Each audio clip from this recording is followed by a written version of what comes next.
I knew I was invisible the day Kyle unplugged the emergency kill switch and used it to charge his vape. That little red box is supposed to shut down the entire conveyor line in under 3 seconds if someone's sleeve gets caught or, God forbid, a body does. But there he was, squatting next to it like a frat goblin, muttering, chill, it's not like anyone ever uses this. I didn't say a word, just walked past, clipboard in hand, pretending to mark loadout weights while mentally logging yet another future obituary headline waiting to happen. I've worked in this warehouse 7 years, longer than the polished concrete's been sealed, and I've seen enough human stupidity dressed up as innovation to fill a nursing home bingo hall. Kyle was new. Fresh out of someone's nepotism pouch, plopped into a high-vis vest because his uncle, the VP, thought he needed real-world experience. Kind of experience you can apparently gather while wearing Yeezys on a forklift floor. He showed up with a stack of culture memos and a whiteboard labeled FUN Space Ideas.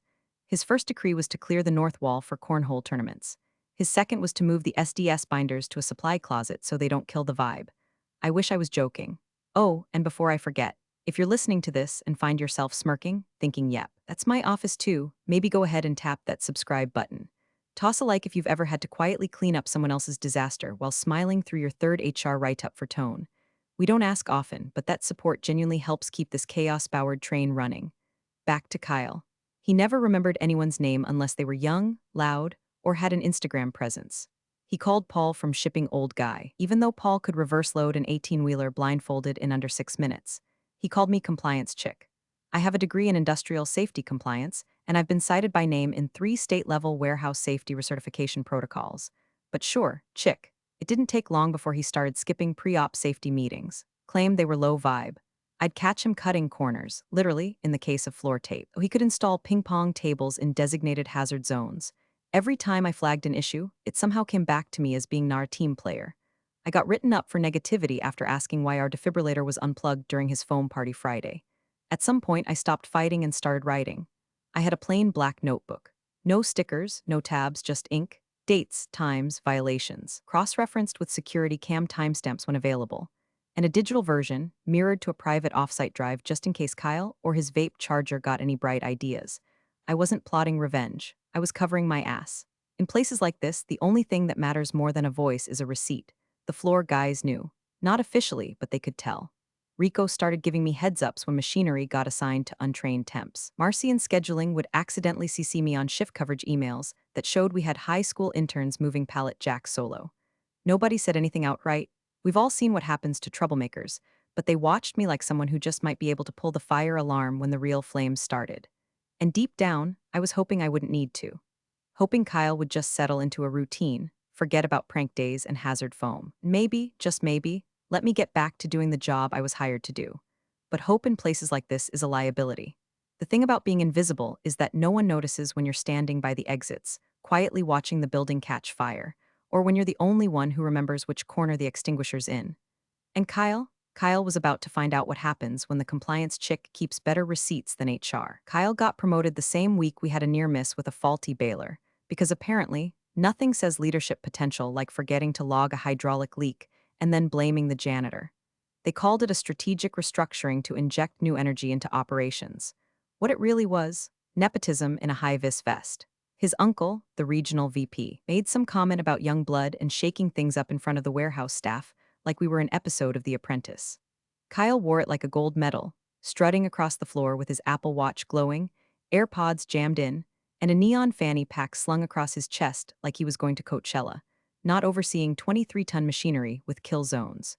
His first act as newly crowned site manager, replacing the lockout/tagout signage with motivational quotes on laminated cardstock.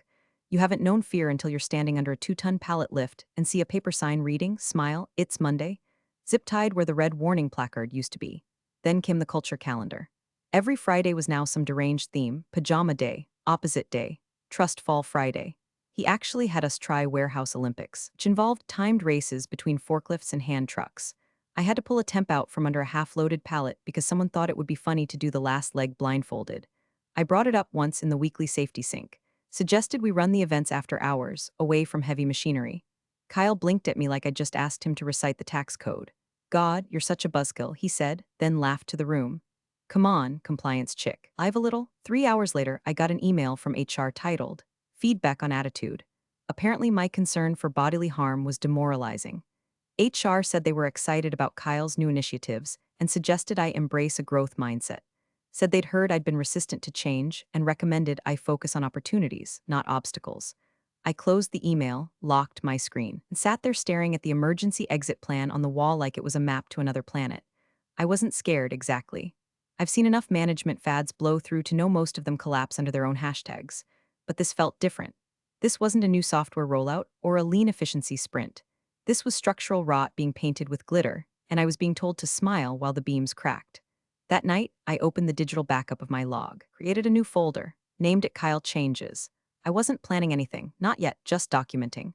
Because you learn early in jobs like this, jobs where safety is the only thing between someone going home or going to the ER, that talking gets you branded. But tracking keeps you sane. Tracking is neutral, safe. The janitor, Glenn, started warning me when he found empty beer cans in the recycle bins Monday mornings.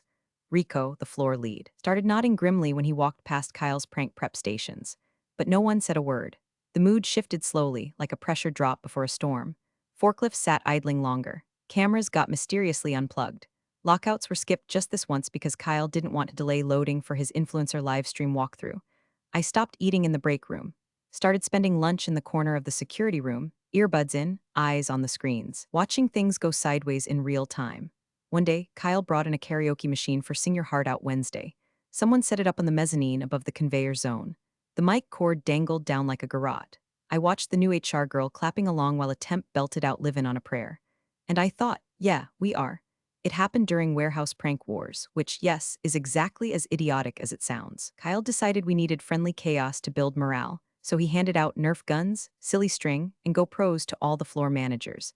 Said whoever filmed the funniest prank would win a $50 DoorDash gift card and manager bragging rights. It was supposed to be harmless. Water balloons, confetti buckets rigged above the time clock. Harmless, until it wasn't. I was in the loft office updating our quarterly compliance log when I saw the camera feeds flicker. Just for a second, then they popped back on. Feed 4, East Forklift Lane, zoomed slightly and refocused. That was odd. The cameras are hard-mounted. No one should have been adjusting them. Then I heard the air horn. Not one of ours, the high-powered Marine Grade 1 Kyle bought for his warehouse Olympics opening ceremony. That sound shook the rafters. I looked at the monitors just in time to see a junior tech, Jose, maybe 19 and barely trained, backpedaling into a loading dock wall, eyes wide as a forklift barreled toward him. There was no driver. It was set to idle roll, low gear, just enough to scare him. Someone had looped string around the throttle. Kyle, off-screen, screamed surprise inspection and burst from a stack of packing peanuts, wielding a megaphone. The whole prank was being live-streamed to the company's internal Slack channel. Jose slipped and slammed his elbow into the lockout/tagout override panel on the wall. That's when I noticed the LED warning light was off. That panel's supposed to flash red if bypassed. And it was dark. I stood. My legs moved before my brain did. I grabbed my badge and jogged down the stairs, heart thudding like it was trying to warn me ahead of time. By the time I got to the loading dock, Jose was sitting against a crate, pale and shaking. Few techs huddled around him. Someone handed him a bottle of water. Kyle was filming himself doing a victory dance next to the still rolling forklift, chanting gotcha, gotcha like a drunk birthday clown. Where's the LO/2 indicator? I asked quietly. No one answered. I walked over to the panel. The bypass key was inserted, turned to the override position. I tapped the display dead. I didn't yell, I didn't cry. I just took out my phone, snapped a photo of the panel, the key, and the timestamp on the wall-mounted clock. I walked back upstairs, closed the door to the office, sat at my desk, and opened my log. April 11, 2:42 p.m. LO/2 alarm disabled during prank. Forklift released without driver.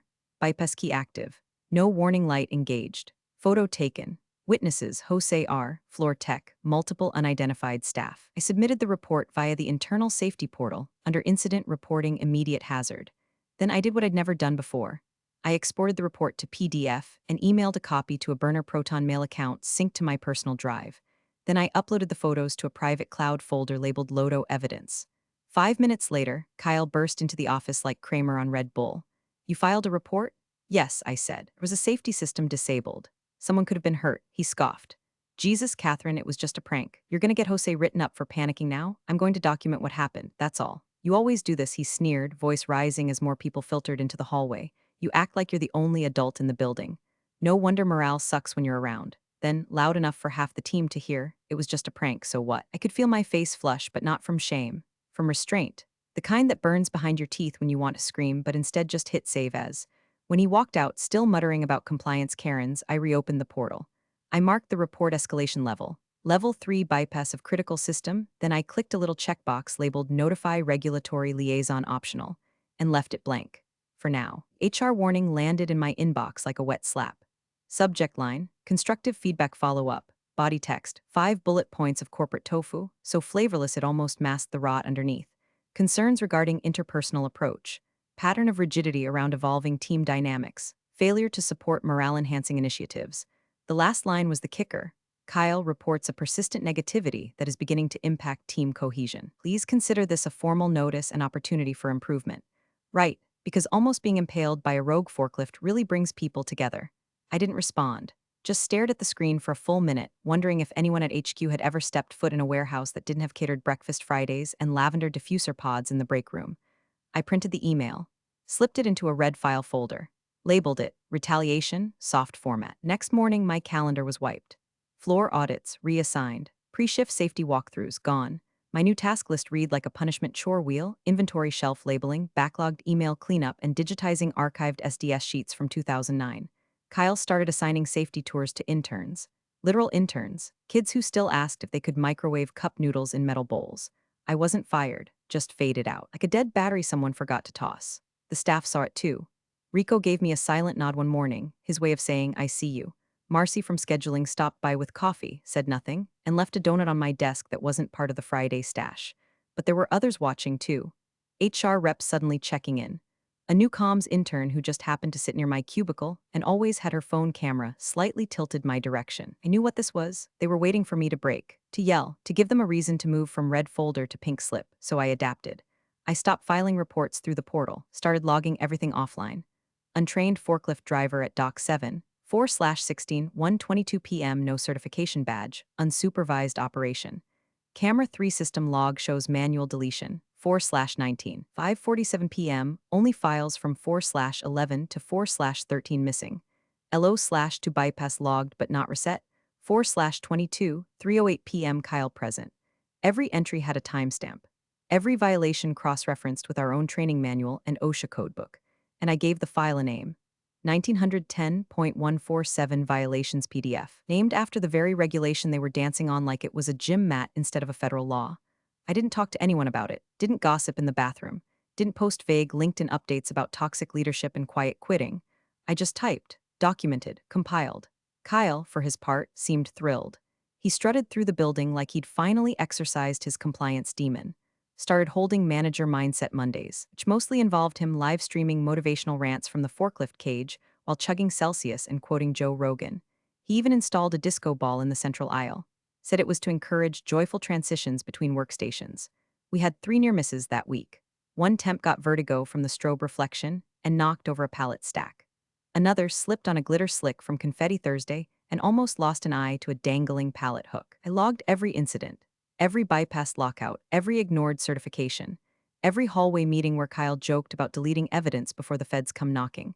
He thought he was untouchable, and maybe he was. I'd seen too many like him survive off charisma and convenience. But systems don't lie. Timestamps don't lie.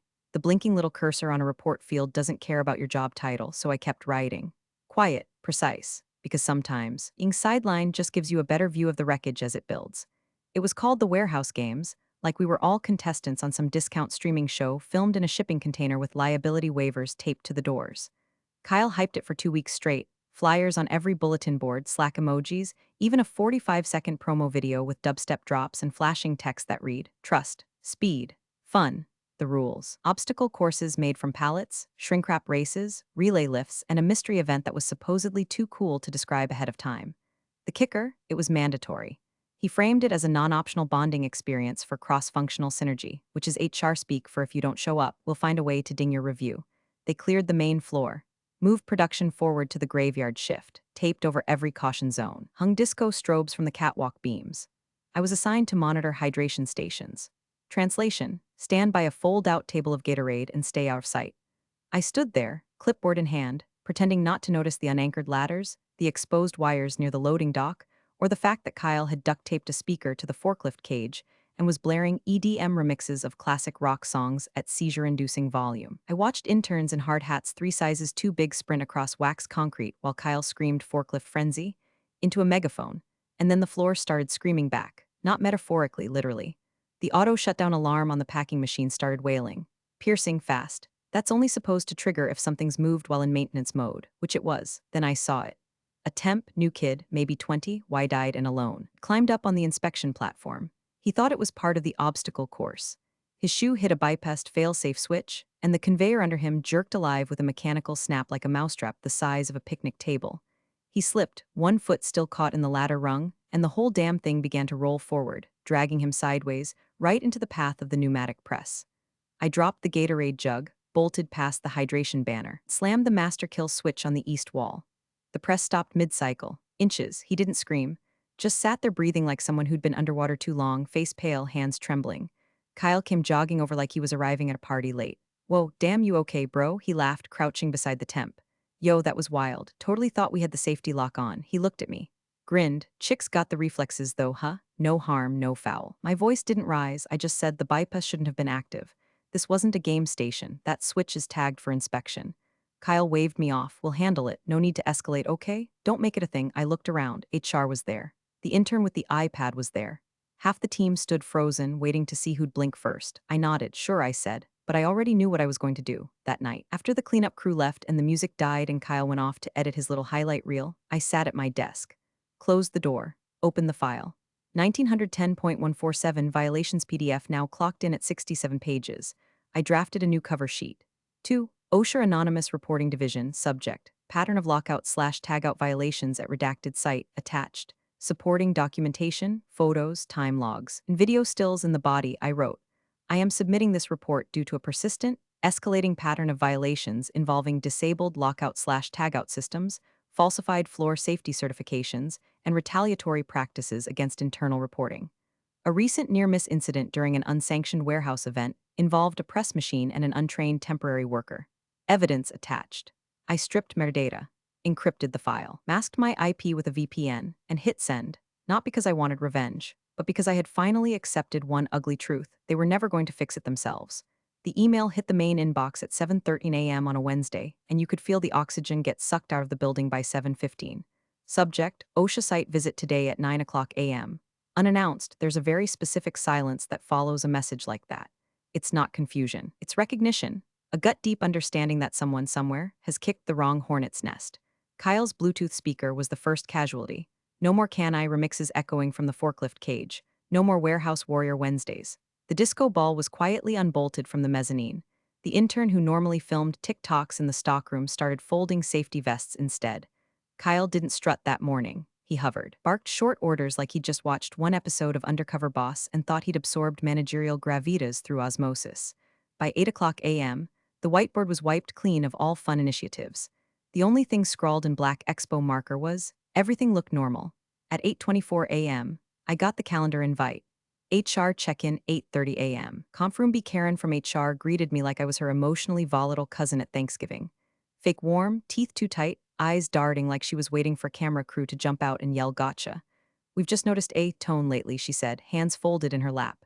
"Some team members are feeling, stifled, like morale has taken a dip, and we just want to be proactive." "Because of me?" I asked. Calm, flat, like a radio dial turned to low volume.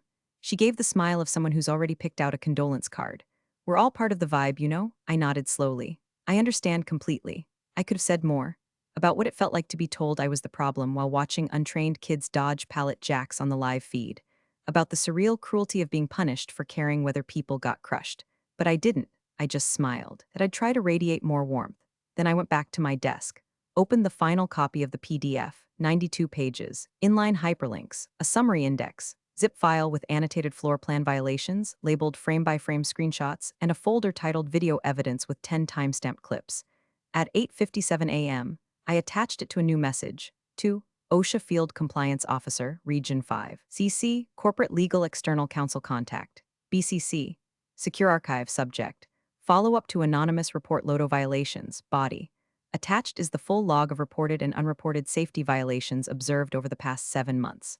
Supporting documentation includes date/time metadata, digital logs, visual proof, and references to specific language in OSHA, Standard 1910.147. Please note, today's site conditions have likely been altered to conceal ongoing violations.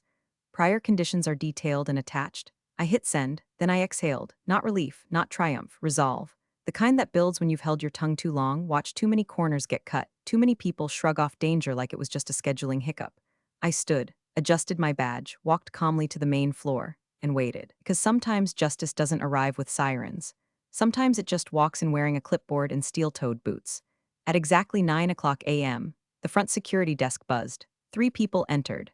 No smiles, no hesitation. They wore standard field gear, khaki pants, Navy OSHA windbreakers, and the air of people who weren't here to make friends or small talk. One of them held a clipboard. Other 2 wore safety glasses like it was already clear they wouldn't be taking Kyle's word for anything. The receptionist offered coffee. They declined. Kyle materialized in the lobby 30 seconds later, eyebrows up, palms open, the human embodiment of, hey, how can I spin this? Welcome, appreciate you guys dropping in. Big fans of safety around here. The lead inspector didn't look up from his clipboard. He'll be conducting an unannounced review of equipment protocols, maintenance logs, and operator certifications. We'll also need immediate access to camera records, LODO documentation, and training files for all active personnel. Kyle blinked. Sure, absolutely. Just, give me a sec to coordinate the, digital access. He turned and hissed something toward the floor manager, who immediately started fake typing like her keyboard was on fire. Inspector turned to the other 2 agents and handed one a printed sheet. You'll begin at the east floor. Verify machine tags and override locks. Check all operator badges for this week's shifts. Kyle cleared his throat, trying to wedge himself into their orbit. I can walk you through our floor setup. We do things a bit differently. Start with vibe, then process, sir. The inspector interrupted. You're not on the list of authorized safety personnel. Please step aside. And that was that. By 9:17 a.m., they were on the floor. Cameras scanned, tags checked, vests flipped. I stood at the edge of the mezzanine, arms crossed, not smug, not vengeful, just still. At 10:06 a.m., the inspector called for a meeting in the boardroom. Kyle was already pale. HR looked like someone had canceled Christmas. Legal was called in, not in-house, corporate's legal. Man with horn-rimmed glasses and a laptop that probably cost more than Kyle's car. He sat, opened the device, and pulled up the file already waiting in his inbox. The inspector cleared his throat and began to read.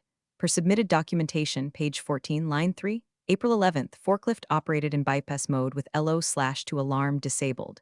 Witnessed by multiple staff. Panel recorded no warning indicator. He flipped a page. Page 23, line 5. April 22nd, video feed shows camera log deletions occurring at 5:47 p.m. Files from 3-day period missing. Then he looked up. Pages 61 through 77 describe the warehouse games incident, including attached photographic evidence of untrained operators and a failed lockout resulting in a near-miss fatality. He held up the full file. 1910.147, he said flatly. Lockout/tagout, federal mandate.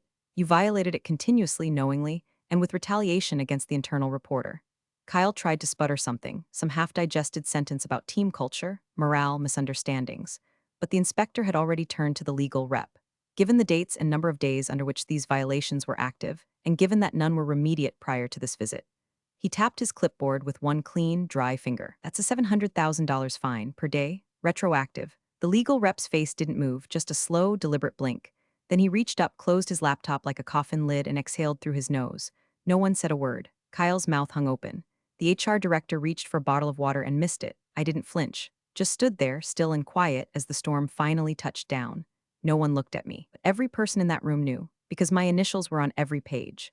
Kyle tried to recover the way people do when they've never had to face actual consequences, by doubling down on charm and word salad. It was clearly a miscommunication, he said, hands gesturing like he was orchestrating empathy out of thin air. We had rotating personnel on floor protocols, some training delays, couple tech hiccups. Nothing malicious, obviously. We're all aligned on safety. The OSHA inspector didn't blink, didn't nod. Just reached into his folder and pulled out a stapled packet, 10 pages, printed email headers in bold, each one timestamped. Top page from KL, Facilities Compliance to Safety at CorpMailNet CC, HR at CorpMailNet date, April 11, 3:03 p.m. Subject, Lodo bypass immediate hazard. The body detailed the forklift incident. The bypassed alarm. The attached photos. Each one time-stamped. Each one tagged to a digital audit trail now held in the inspector's hand. Kyle squinted at the page like it had betrayed him personally. I don't remember seeing that one come through. HR, seated beside him, shifted like someone slowly realizing they were now in the blast radius. We never received that report, Karen said, voice brittle. We track all safety concerns in the portal. There's no record of, the inspector raised one hand. The email was delivered to your inbox. Opened. Logged. IP trace confirms it was accessed from this building's internal network less than 20 minutes after it was sent. He flipped to another page, and here, April 22, camera logs manually deleted. Bypass codes manually entered. The system generated its own backup logs. Did you think you could clear them entirely? The silence that followed wasn't just uncomfortable, it was radioactive. Kyle leaned back like he was trying to melt into the wall. Karen's eyes darted toward the hallway like someone expecting fire to erupt from the floor. The inspector continued, tone flat as concrete. These are not one-time errors. These are recurring, deliberate actions that violate multiple federal safety standards. You failed to remediate known issues, retaliated against internal reporting, and permitted unqualified staff to operate heavy machinery in restricted zones. He paused. We're escalating this to federal review. Karen opened her mouth, then closed it again. Kyle tried one last pathetic flourish. Look, whoever's behind this document dump or whatever, they clearly didn't understand our internal chain of command. Maybe they weren't trained properly. You know how some people can twist things. The inspector turned a page slowly and deliberately. There, at the bottom of the summary index, were the letters KL, typed on every page, watermarked into the footer. Not hidden, just quietly, irrevocably present. He looked at Kyle, then at legal. Your leadership allowed this. Your systems enabled this, and now your consequences are formalized. The legal rep didn't speak. He just wrote something down, then turned to Karen and said, get your external counsel on the phone. Now, no one looked at me. No one had to, because the initials told the story. I sat still. Expression neutral. Back straight, it wasn't satisfaction. Not exactly. It was something deeper. Older. The kind of quiet knowing you only earn when you've been told over and over that you're wrong until the world finally stops pretending. Then, as chaos unfurled, phones vibrating, legal pads flipping open, Kyle turning redder than the emergency beacon he once unplugged, my phone buzzed. Unknown number. No voicemail. Just a simple banner. North Division Compliance, External Ops. I didn't answer. Not yet, I just stared at the screen and let the building burn behind me. The board call was already in progress when the legal rep interrupted. No warning. Just leaned in, tapped the COO's shoulder, and murmured something that made the man flinch like he'd just been handed a subpoena dipped in gasoline. Need you off the call, the lawyer said flatly. Now. The COO glanced at the Zoom tiles, at the CEO's puzzled face, then back at the room of pale, sweating department heads. He stood without a word, removed his headset, and walked out like a man heading into a storm with no umbrella. Behind him, the meeting fell silent. The OSHA lead cleared his throat. To summarize, 7 separate days of confirmed violations under CFR 1910.147, each carrying a maximum daily penalty of $700,000. He set down the document, tapped the table once, and said, that brings your total, pending federal confirmation, to $4.9 million. No one moved. Kyle, now seated at the far end of the table, eyes down, looked like a wax statue left too close to a radiator. The CEO, who joined late from corporate HQ, leaned forward slowly, his voice so quiet the room had to stop breathing to hear it. Who kept the original logs? No one answered. He looked around. HR dropped their gaze. Legal pretended to read. Kyle opened his mouth but couldn't summon a syllable. The inspector pushed a final page across the table. We're entering formal federal review next week. You'll need a new compliance officer in place immediately to avoid operational shutdown. The CEO read the name printed in 11-point font. Catherine L. Then he nodded. Offer her whatever she wants. Title, salary, remote, full authority. By the time I got the formal email, the fire had already burned through the building. Not literal, but close. Kyle, suspended pending investigation. Karen from HR, reassigned to another region with leadership development counseling. Half the digital systems flagged for third-party audit. And me? The offer came in at 11:14 a.m. Senior Compliance Lead National Operations, location, remote Cleveland HQ optional. Salary, $198,500 plus full benefits plus discretionary bonus. Start, immediately, no apology. No, we were wrong. Just the kind of clean, clinical capitulation that only happens when lawyers have finally been allowed to speak. I read it twice. Then opened the folder on my personal drive, 1910.147 violations PDF, the evidence file, the backups, the screenshots. I selected all. Right-click, delete, not because I was erasing it, but because I didn't need it anymore. It had served its purpose. I logged off the warehouse network for the last time at 11:46 a.m., and just as I shut the lid on my laptop, my phone pinged. Calendar reminder, OSHA recertification training lead instructor, virtual session at 1:00 p.m. I smiled once. Just once. Then I stood up, stretched my arms, and walked away from the ashes. Thanks for watching, you cubicle warriors. Hit that subscribe button. Unless you're my old boss, then you're on your own. Revenge of the coffee pot strikes again.